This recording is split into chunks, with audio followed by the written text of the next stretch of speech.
почали. Будь ласка, ми не стрімимо цю подію, але не можна буде виводити одразу до її завершення. Але, будь ласка, не стрімимо канал.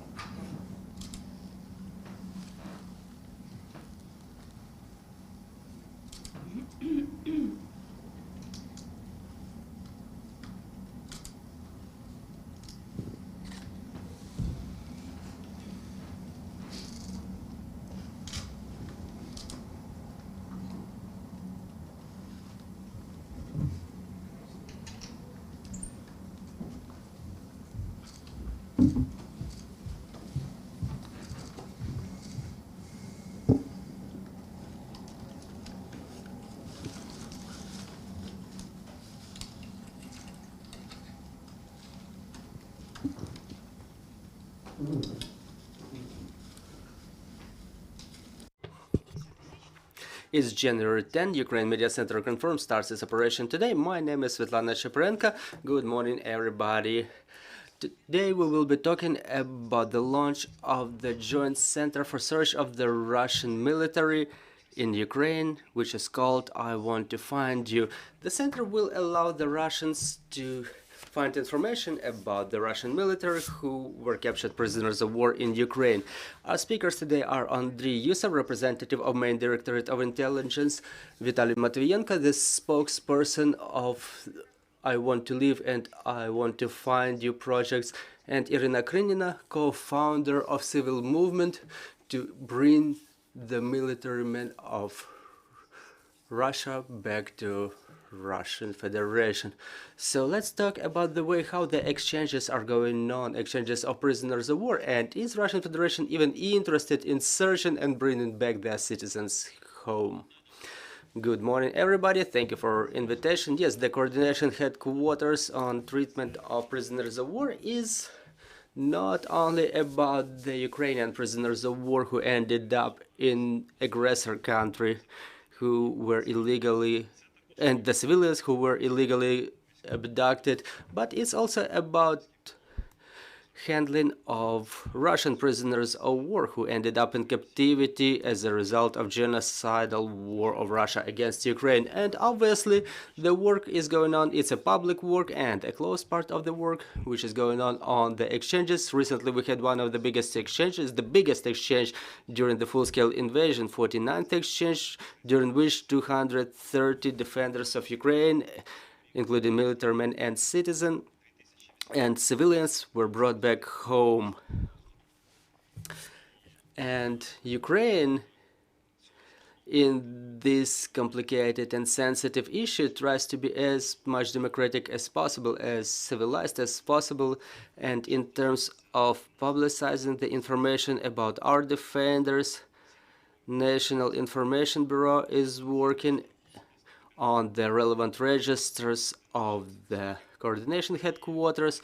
We have accounts established for our defenders, and in terms of handling the Russian prisoners of war, and Geneva Convention for us is not a formal document here, but a guideline which describes all the places for detention of captured enemies and extension of information. So we use a number of instruments, and I Want to Live government project works in coordination headquarters, and the goal of this publicity is clear, is to help those Russians who ended up in the ranks of the aggressor army, who were either mobilized or forced to be mobilized, who were not cautious enough to find themselves there, those who don't want to participate in the war crimes, those who do not want to spatter their arms in blood,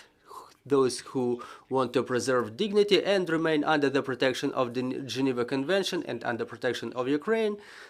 This project is for them. This is a successful project. We can talk about the statistics a little bit later, but during the full-scale invasion, during the aggression, and during the work of the coordination headquarters, and during implementation of I Want to Live project, we may state that unlike Ukraine, the aggressor country, Russian Federation, does not communicate properly with the family members of the servicemen of the occupiers' army. They are not being informed about their fate of their servicemen, both in terms of those perished ones, taken prisoners of war, and missing in action. And the relatives of Russian servicemen of the aggressor army try to get in touch with coordination headquarters, trying to find out the fate of their loved ones. We know the cases when Ukraine handed over the bodies of the perished occupiers, but their relatives never got any information about the returned bodies of their family members. So there is a need to scale up this activity from the point of view of humanitarian mission. Since Ukraine is a democratic country and there is activization of the civil movement processes in the aggressor country, if Russian Federation does not fulfill the functions of informing, advising, something that the government is supposed, the state is supposed to do in relation to its citizens, Ukraine as a democratic country is ready to take any measures to extend such information. And we're talking here about verified information, about the confirmation of the representatives of the aggressor army being taken captives or perished in the battlefield. And also we have information about those ones missing in action. So within the framework of this project, I Want to Find You, Ukraine is going to extend such information. And it's necessary from the point of view from our own observation. And we've also got contacted multiple times by the representatives of Russian Federation through closed informal channel and also in a public way, who describe the problems the people in totalitarian state are facing. This is why we expand the activities of coordination headquarters, and we established the new project called I Want to Find You, where the citizens of Russian Federation, within the framework of which the citizens of Russian Federation can contact us and obtain the information about their relatives who ended up in the ranks of Russian army. The information that is being concealed from them by the ruling regime in Russian Federation, the top-level government officials and military commands. So what is the mechanics of this project? It obviously uses the new digital technologies and the experience of work of chatbots. Within the project I Want to Live, it will be mirrored in the project I Want to Find You. Thank you. Thank you, Mr. Andrii. Mr. Vitaly, as a speaker of these two humanitarian projects, I Want to Live and I Want to Find You. So do you have any details about the Russians contacting your projects? What is the number of people who were trying to contact you, and what is the number of people whom their relatives were able to find in Ukraine? Thank you very much for the question. A little bit of statistics within the project I Want to Live. We've been contacted more than 30,000 times through all the channels of communications. We've fulfilled more than 300 successful operations of Russian soldiers surrendering, and more than 1,000 of them are underway or either being finalized. Talking about the main goal of I Want to Live project, the voluntary surrendering, as Mr. Yusov mentioned, we were contacted by the relatives of the Russians, of the Russian military, of the Russians who are in the ranks of aggressor army. They're trying to find their loved ones, to find out whether they are taken captives as a prisoners of war or dead in the battlefield, because Russia doesn't really disseminate the information for their citizens, like what's going on to their family members who ended up in the territory of Ukraine. So we get contacted on daily basis by hundreds of Russians through the channels of I Want to Live, and we've taken this decision to launch the new project I Want to Find You as a joint center for search of Russian military to extend information to the family members of the Russian military, so they come with this information to the representatives of their government to demand exchanges in case their relatives are taken prisoners of war, or the return of their remains in case their family members are dead. So we plan to be contacted thousands of times by Russian citizens on a weekly basis. I would like to demonstrate the operation of the chatbot. If we can put it on the screen, please. Well, it's a little bit different. Well, seems to work. So the chatbot is in Telegram. It's very convenient and simple for those who look for information about their family members. They just add all the necessary details, providing all necessary information about those whom they look for, and they provide their personal details, and chatbot looks for all of the necessary details through our databases, either through the database of prisoners of war or the database from of missing in action or the dead ones. It comes from different channels. Also, it may happen so that we do not have such information so far, but the chatbot will provide this in response upon request. And after Russian citizens receive information about their military, they are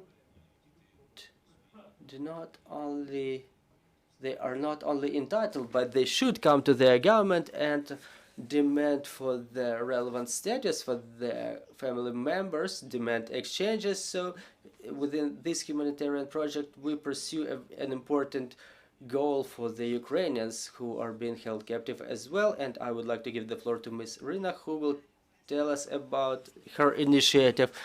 Good morning. My name is Iryna Krynina. I'm a citizen of Russian Federation, and now I represent the civil movement aimed to search and bring back the soldiers of Russian army. Here enter we. I'm one of the co-founders of this movement. As Mr. Andrii and Mr. Vitaly have just mentioned, really there are two problems for the time being. One is related to Ukraine because their relatives cannot get any information about the prisoners of war, about the Ukrainian prisoners of war who ended up in Russian Federation, and those who were missing in action. Russia does not provide any details about them. And the similar situation is on the Russian side with the citizens of Russian Federation. In the same way, Russia does not provide any information for the Russian citizens, neither about the prisoners of war nor about the missing in action.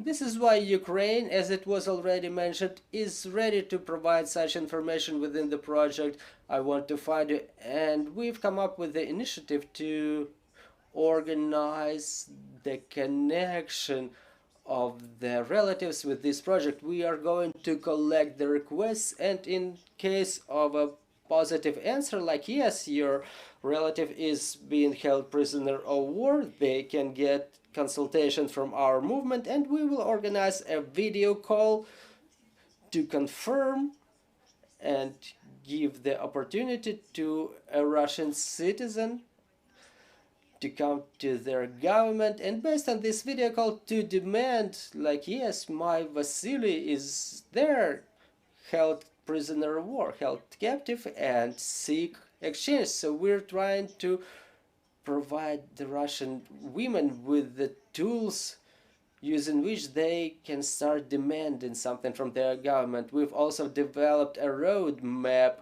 for search of the Russian servicemen in Ukraine.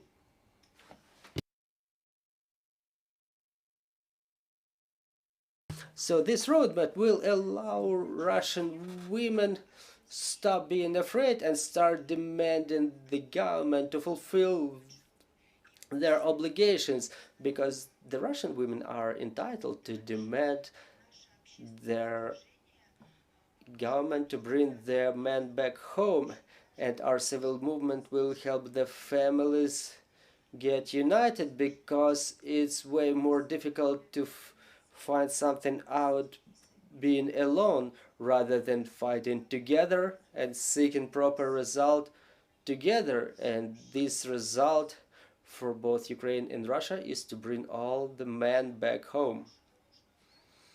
Our roadmap includes 5 sections. It covers the way from the very beginning, like what a man or his relatives are supposed to do as he is being sent to war. So here are the tools using which they can avoid going to war, but in case they didn't make it due to some reasons, we developed the scenarios what to do, for example, when the connection is cut, or when the military are being assigned the status of MIA, or for example if their relatives find out that their relatives are being held captive as a prisoners of war. So what to do in such situation, how to coordinate it with the government, how to seek the assignment of status of POW, or that POWs are included in the lists for exchange, and to make sure they are being exchanged. So our final goal is to bring the POWs back to Russia and to bring Ukrainians back home in the same way. Thank you very much for your attention. Thank you, Iryna. Mr. Vitaly, apart from this Telegram bot that you've announced, are there any other channels of communication that the Russians can use to find their loved ones, and how this project is going to be communicated in Russian Federation besides the project that is mentioned by Iryna?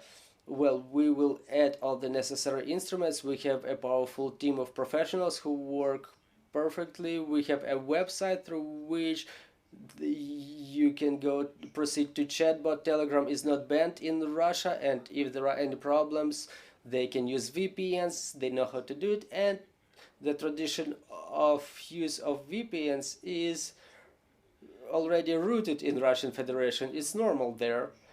And again, let me repeat myself, we'll see how it develops. And as I mentioned, we expect to get about 1,000 applications on a weekly basis from the Russians, so we'll see how we can improve it, how we can modernize it. We cannot disclose all of the details, but let me assure you that this project, as of, well, we have already successful cases that we may disclose a little bit later. Thank you. Mr. Andrii, can we expect that thanks to this project the exchanges will be intensified, the exchanges of prisoners of war, and more Ukrainians that are currently held captive will be brought back home? Well, obviously it's one of the tasks of this project. Ukraine multiple times emphasized that we are ready to exchange Russian POWs who ended up in Ukrainian captivity as occupiers, as invaders, but only against exchange of our defenders. And to exchange them, Russian Federation should want to take them back. And we have cases when mixed medical commissions cannot start their work because Russian Federation just does not verify such a tool, which is stipulated by Geneva Conventions, and the list of heavily wounded Russian occupiers which are publicized. Russian Federation, the aggressor country, just refuses to take them back, and publicity of this information, this tool is just a tool of additional public campaign both on international level and inside Russian Federation. No matter how totalitarian they are, there are people, there are horizontal ties, and basically these women, the sisters, the mothers, and the wives on them it depends on how much they want to bring their loved ones back home, how much they want to know the truth about what's going on with this war. This is what the fate of their loved ones depends on, and it definitely should help to bring our defenders, both male and female, back home. Talking about the tool of sharing, yeah, the experience of I Want to Live project demonstrated that no matter how Russia wants to block the access to information, in the modern world it's impossible to do so. And those who want to hand over to the information, who want to receive the information, they have such an opportunity, both using Telegram bots and other tools. All the modern digital tools will be implemented in I Want to Find You project. Everything will be available, but what's important is the horizontal ties, the information coming from word of mouth, from sister to sister, from wife to wife, from mother to mother. And in Russian Federation there are people who want to save their loved ones more than they are afraid of their authorities, and we bet on this. Ukraine is ready to provide verified information, the precise information, and it will be more absurd even to exercise any activities against this project by Russian Federation, because it's a humanitarian project which provides verified information in compliance with international humanitarian law, Geneva Conventions. We provide information about the fate of specific servicemen of the aggressor army. So any attempts to block this project will be another war crime of Russian Federation, but in this case against their citizens and their family members. Thank you very much. I would like to invite our journalist to ask questions. Good afternoon, Natalia Molchanova, Ukrinform. I'm having a question to Mr. Vitaly Matvienko. You say that you're being contacted by hundreds of Russians on a daily basis, but do you have any statistics about the number of wives or mothers of Russian prisoners of war who contact Ukraine with a request to find their family members? Thank you for your question. The figure that you are interested about can be disclosed a little bit later. Now our main task is the launch of this project, and shortly we will announce this figure. What is the real number of the relatives of Russians who contacted us in search of their family members? And before the launch of the project, I want to find you, there were a lot of applications submitted through I Want to Live project, because it's them who look for the information and they try to contact us in all ways possible, through all channels, through WhatsApp, through calls. They were leaving the emails, so they were leaving their applications in huge numbers, really in hundreds, and we will announce the number a little bit later. Yes, so this is why we want to establish the joint center for applications, because previously the information was differentiated and Russian citizens were either coming to main Directorate of Intelligence or Security Service of Ukraine or the coordination headquarters. Now this information will be unified and available to everybody in one platform. Thank you very much. And question about our prisoners of war. Do we have an understanding of the total number of Ukrainian prisoners of war, both military and civilians? And talking about the Russian POWs, if you can call this number, so what is the number of Russians taken as prisoners of war for the time being? And also, if you may call this number, what is the number of commissioned officers between them? Yes, we have such understanding, but we cannot provide the number. We cannot provide the figure. Obviously, every family of Ukrainian prisoner of war and civilian hostages are informed about the status. We have the access to personal accounts, and as long as the negotiation processes are going on, and as long as the exchanges are going on, we don't communicate this information. International Committee for Red Cross, at their own discretion, may provide public information on their end. Thank you very much. Do we have any more questions within our topic? RBK Ukraine, Iryna Krynina, I would like to ask a little bit about our people. As it's known, in occupied territories, Russia abducts Ukrainian civilians and they just disappear somewhere, either being transported to Russian Federation or elsewhere. Do we know what is the purpose of their abduction, and are we trying to bring them back, at least at some level of communication? Thank you. Yes, obviously we try to do it, and the exchanges are not the only instrument in case of the civilians, especially because it's in the case of abduction of civilians, it's a terroristic and some pirate practice. It's like Ukraine should raid the Bryansk region, capture some civilians there, and then establish some mass exchanges. But we're not terrorists. We don't do it in a way as Putin's Russia do. Yes, the information is being gathered as a counter-terroristic activity, filtration measures. In fact, the Russians repress under such premises the civil population in occupied territories, but in Crimea and Donbass, all this is happening since 2014. Many people ended up in Russian captivity since 2014, and we work on all of them, and we expect to get the results shortly.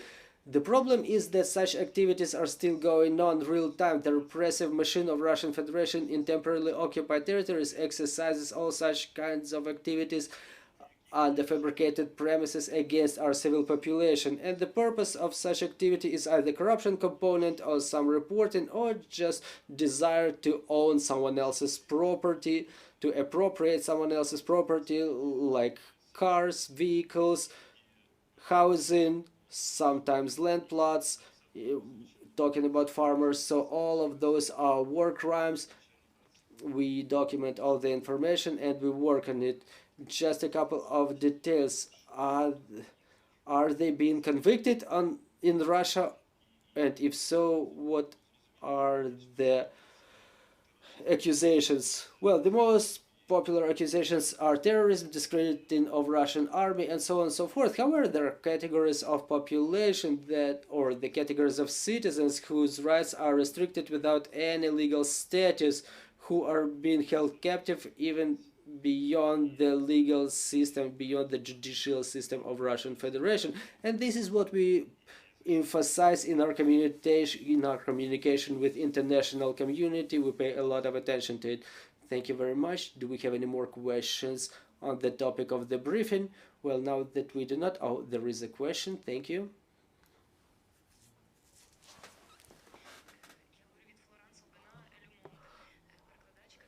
I'm an interpreter for Mr. Florence Lumont. Can you please tell us whether there were any other additional programs on top of those that you've mentioned to seek any reaction from Russian society? Are they bringing any results? Thank you. Well, it's a philosophical question of a broad nature. You know, all the information activities, all the resistance in the front lines, all the activity of the civil society,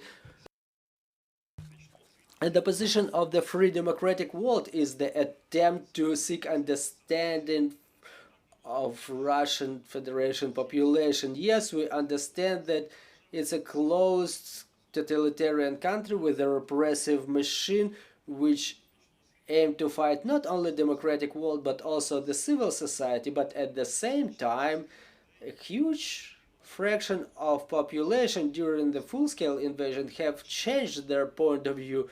Frequently they pay a very difficult price. They lose their loved ones, they experience some other personal tragedies just because they were not ready to exercise the active resistance against the system when it was time to do so. And Ukraine now sends this signal to all the citizens of Russian Federation whose relatives ended up in the rank of the invaders' army of Putin's Russia. And yes, today we appeal not to Putin but directly to the citizens of Russian Federation, including with the help of the civil society.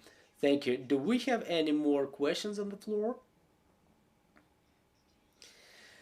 Then let me remind you that we were fighting about the launch of the joint center for storage of the military of the Russian Federation of Ukraine. I want to find you, and Ukraine Media Center Ukrinform will be back in operation in half an hour, and we will announce the team for the United States Air Force trials this year. Stay tuned. Thank you.